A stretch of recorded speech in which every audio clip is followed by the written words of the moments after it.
Bismillahirrahmanirrahim. Alhamdulillahirabbil sallallahu wasallam wa baraka ala abdihi wa rasulihi nabiyina Muhammad wa ala alihi wa sahbihi ajma'in. Amma ba'd. Kaum muslimin dan muslimat pemirsa Fatwa TV rahimana wa rahimakumullah. Ada sebuah pertanyaan dari saudari Endang Prikasih di Jawa Barat, Kota Bekasi.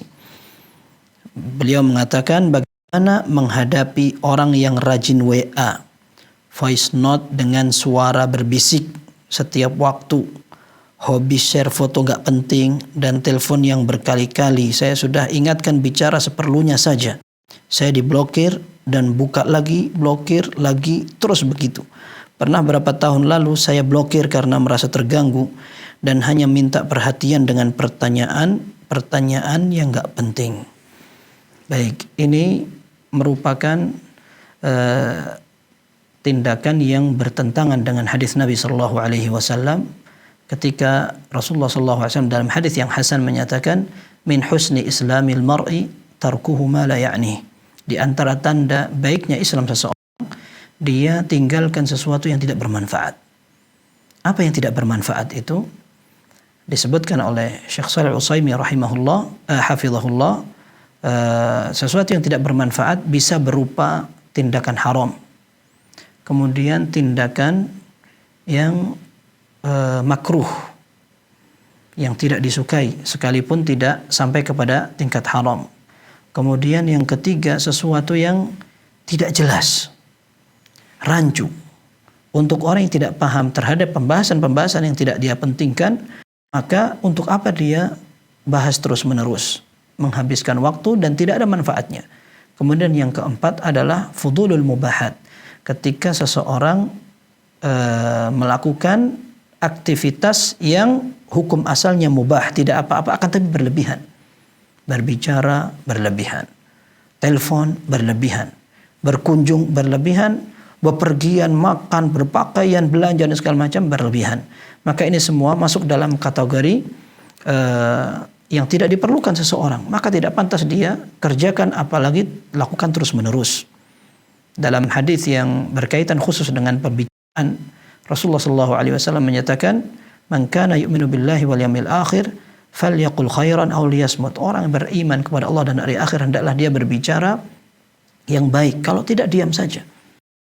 Maka tindakan orang yang memang tidak memiliki kegiatan positif seringkali mengganggu diri sendiri pertama, lalu yang kedua mengganggu orang lain.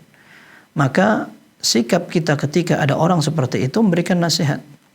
Kalau ternyata nasihat tidak bermanfaat, maka boleh melakukan tindakan seperlunya. Maka wallahu a'lam, menurut pernyataan yang ada dalam soal ini yang saya pahami, maka boleh saja penanya memblokir orang yang memang memiliki sikap seperti itu. Diblokir tidak apa-apa, agar dia jera dengan perbuatan seperti itu. Apalagi sesuatu yang disampaikan tadi, berbicara sambil berbisik, untuk apa? Kemudian menampilkan foto yang tidak ada manfaatnya. Kalaupun seandainya ada manfaatnya seperti untuk laporan atau karena ada bukti yang memang diperlukan, mending. Akan tapi kalau seandainya hanya sekedar iseng, maka ini merupakan yang di luar batas kewajaran. Maka kalau seandainya ini dilakukan oleh orang yang sama-sama jenis kelaminnya, ini merupakan sesuatu yang muharram, atau bisa masuk dalam fudulul mubahat, ya, masuk dalam hal yang berlebihan meskipun aslinya dibolehkan. Akan tetapi jika seandainya dilakukan oleh lawan jenis, maka tindakan haram tidak boleh dilakukan sekalipun hanya sekedar berhubungan komunikasi melalui telepon atau alat komunikasi lainnya.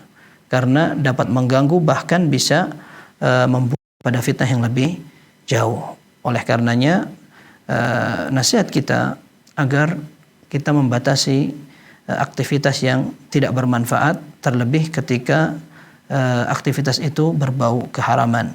Dan untuk kita yang bisa membatasi dengan blokir atau tidak menerima orang yang memang seringkali mengganggu, maka tidak mengapa insyaallah. Wallahu a'lam bissawab. Sallallahu wasallam wa baraka ala abdihi wa rasulihi nabiyina Muhammad wa ala alihi wa sahbihi ajma'in. Walhamdulillahirabbil alamin.